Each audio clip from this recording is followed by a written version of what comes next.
Assalamualaikum warahmatullahi wabarakatuh.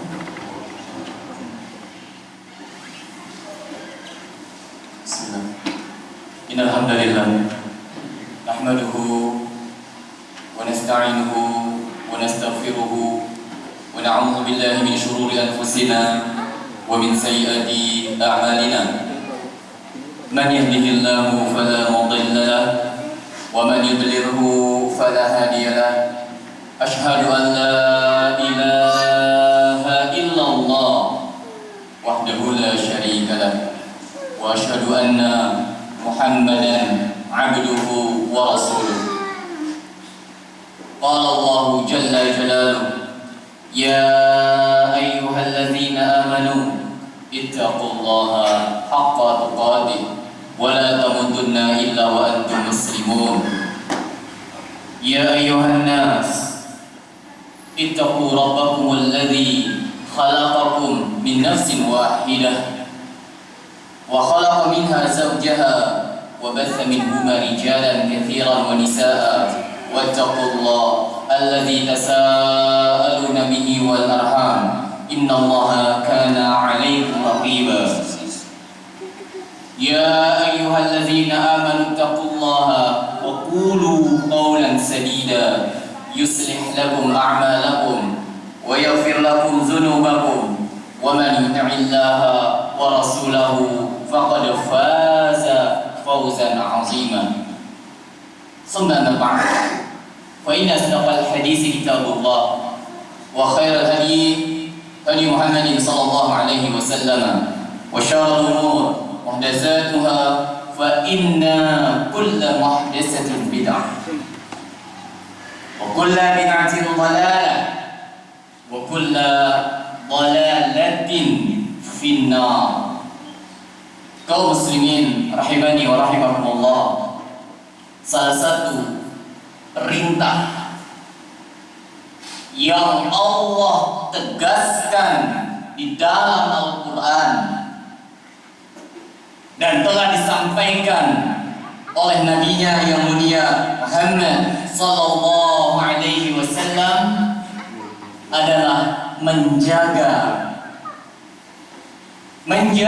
orang yang telah membesarkan kita, menjaga orang yang telah membesarkan dan merawat kita, sehingga dengan izin Allah pada hari ini kita masih bisa menjalankan kehidupan di muka bumi. Ya, beliau adalah kedua orang tua kita. Allah Subhanahu wa ta'ala menurunkan syariat yang mulia ini agar kita sebagai manusia benar-benar menjaga, melindungi kedua orang tua kita, baik itu ayah ataupun ibu. Allah Subhanahu wa ta'ala berfirman dalam surat Al-Isra ayat yang ke-32. Allah mengatakan wa qada rabbuka alla ta'budu illa iyyah wa bil walidayni ihsana. Kata Allah Azza wa Jalla wa qada. Dalam bahasa Arab kalimat qada itu punya arti yang banyak sekali. Salah satunya adalah mewajibkan. Allah kabarkan wa qada rabbuka, sungguh Tuhanmu telah mewajibkan kalian untuk tidak beribadah kecuali hanya kepada Allah. Ini perintah Allah yang terbesar, yaitu mengagungkan Allah Azza wa Jalla di dalam ibadah. Perintah tauhid, urusan nomor satu dari segala urusan-urusan kita di dunia ini. Tauhid yang dengannya kita diciptakan, sebagaimana firman Allah dalam surat Az-Zariyat, "Wa ma khalaqtul jinna wal insa illa liya'budun." Kata para ulama, liyuwahidun, untuk mentauhidkan Allah. Tugas kita terbesar di muka bumi ini, wahai kaum muslimin, hanya untuk mengagungkan Allah, untuk mengesahkan Allah, untuk menjadikan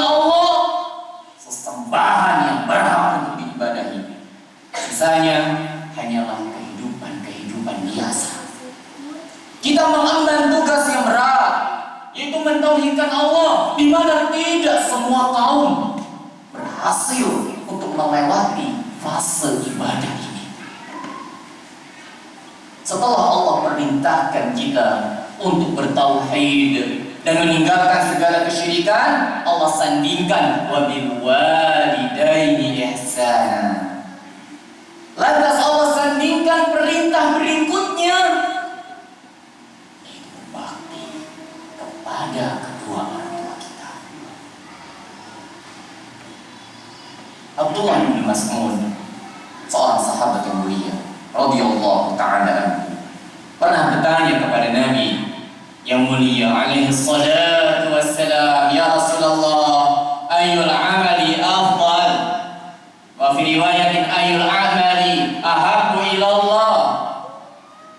Amalan apa yang paling dicintai ya Rasulullah? Kemudian Nabi sallallahu alaihi wasallam menjawab, yang salah satu poinnya adalah birrul walidain.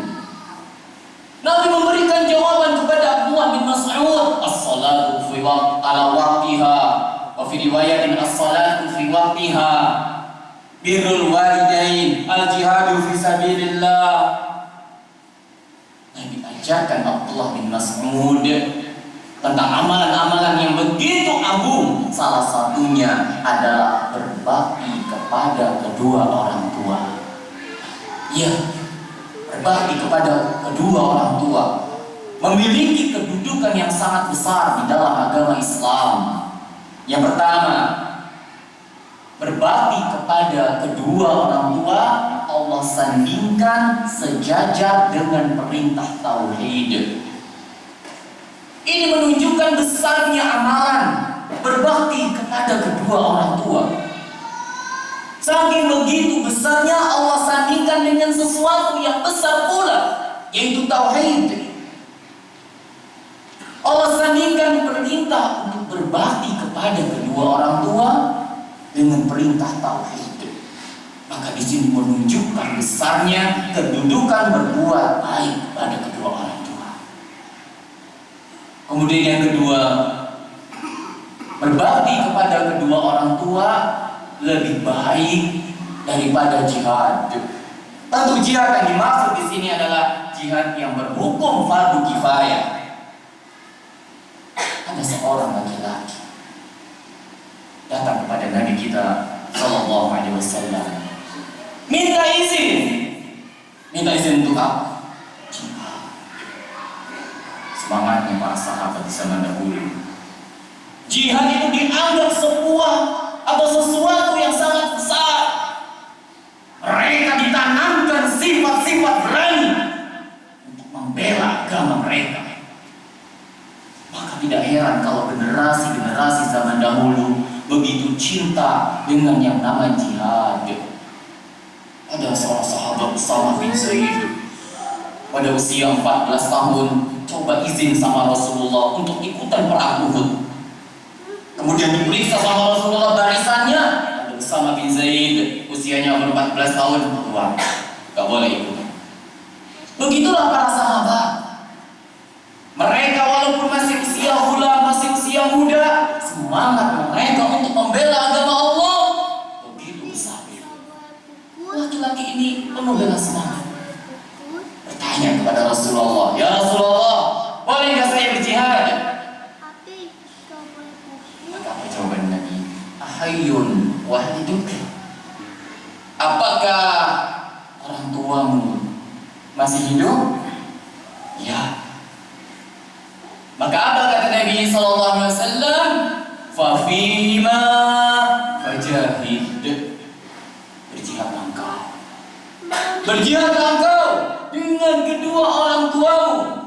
Berjihadlah engkau dengan kedua orang tuamu, kata Nabi sallallahu alaihi wasallam. Ini menunjukkan begitu besarnya. Ini menunjukkan begitu besarnya amalan berbakti kepada kedua orang tua kita. Kemudian kaum muslimin rahimani wa rahimakumullah, yang ketiga, berbakti kepada kedua orang tua menjadi wasilah bagi kita untuk mencari keridhaan Allah. Sebagaimana kisah yang begitu masyhur, kisah 3 orang yang terjebak di dalam gua. Mereka tidak bisa keluar dari gua tersebut, terhalang oleh batu. Maka berdoalah salah seorang di antara mereka dengan menyebutkan amalan-amalan yang telah dilakukan. Salah satunya berbakti kepada kedua orang tuanya. Salah satu di antara mereka mengatakan, "Ya Allah, sesungguhnya aku punya orang tua dan aku punya anak serta istri. Pada suatu hari aku membawakan air susu. Sampai ketika aku pulang, kedua orang tuaku telah tertidur. Sedangkan anak dan istriku menangis. Dan aku membiarkan mereka menangis karena aku tidak mau air susu ini diminum pertama kali selain oleh kedua orang tuaku."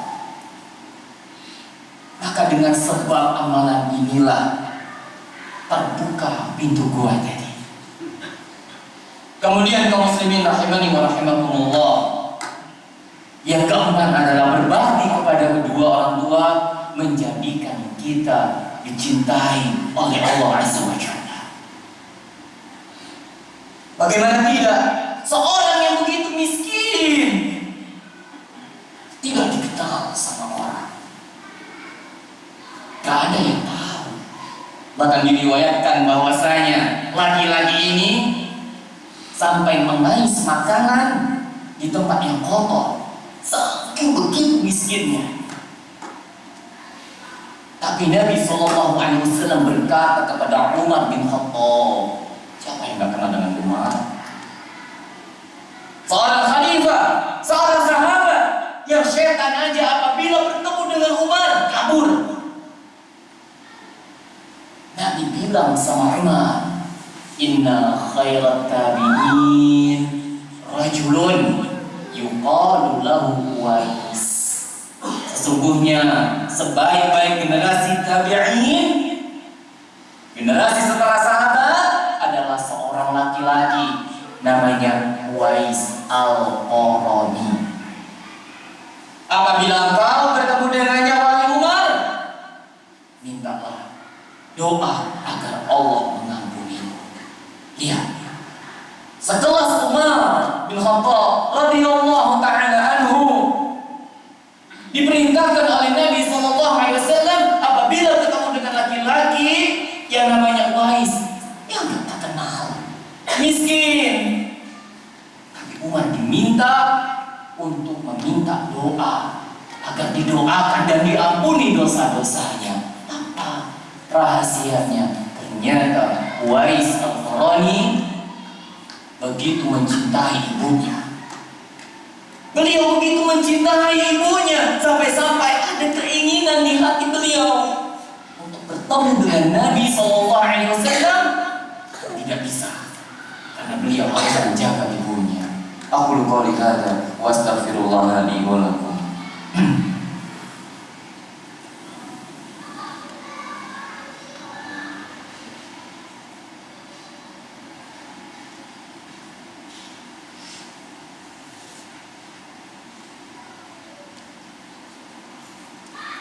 Alhamdulillah, hamdan katsiran thayyiban mubarakan fihi kama yuhibbu rabbuna wa yarda. Asyhadu an la ilaha illallah wahdahu la syarika lah wa asyhadu anna Muhammadan abduhu wa rasuluhu wa ba'd. Kaum muslimin rahimani wa rahimakumullah, sebagaimana Allah telah perintahkan kita untuk menjaga, merawat kedua orang tua kita, Allah Subhanahu wa Ta'ala juga telah mengabarkan bahwasanya apabila perlakuan kita bertolak belakang dengan apa yang Allah perintahkan, maka itu menjadi sebuah dosa yang sangat besar. Itu menjadi dosa-dosa besar yang kata Nabi SAW, minal kabair, dari dosa-dosa besar. Al-isyraku billah, syirik, menyekutukan Allah Azza wa Jalla. Kemudian kemudian Nabi menyebutkan uququl walidain, durhaka kepada kedua orang tua, wa qatlun nafs bi ghairil haq, membunuh manusia tanpa hak, wa qauluz zur, berkata dusta. Salah satu poin yang Nabi Shallallahu Alaihi Wasallam kabarkan adalah uququl walidain, lawan dari kata birrul walidain. Maka barang siapa yang perlakuannya terhadap kedua orang tuanya berbanding terbalik dengan apa yang telah Allah perintahkan, masuklah dia ke dalam perbuatan uququl walidain, yaitu durhaka kepada kedua orang tua. Sungguh Allah telah memberikan isyarat kepada kita untuk tidak melakukan hal sekecil apapun yang bersifat negatif. Allah mengatakan fala taqul lahuma uff. Jangan kalian berkata uff itu penuh dengan kotor. Uff itu kata-kata yang sangat menyindir, sangat menyinggung, penuh dengan kekotoran di dalamnya, walaupun sederhana. Begitupun dengan kalimat perkataan kita, baik itu didengar oleh orang tua kita ataupun tidak, termasuk ke dalam dosa besar yang bisa membinasakan pelakunya. Begitu banyak hari ini kita saksikan anak-anak yang mulai kehilangan jati dirinya untuk bisa merawat kedua orang tuanya. Mereka tidak sabar sebagaimana sabarnya kedua orang tuanya dahulu ketika merawatnya di waktu kecilnya. Begitu banyak orang yang berlari dari jihad. Begitu banyak orang yang berlari dari jihad untuk sekedar membersihkan kotoran kedua orang tuanya. Begitu banyak orang yang berlari dari jihad untuk menghadapi sikap kedua orang tuanya yang mungkin kembali kepada sifat anak-anak.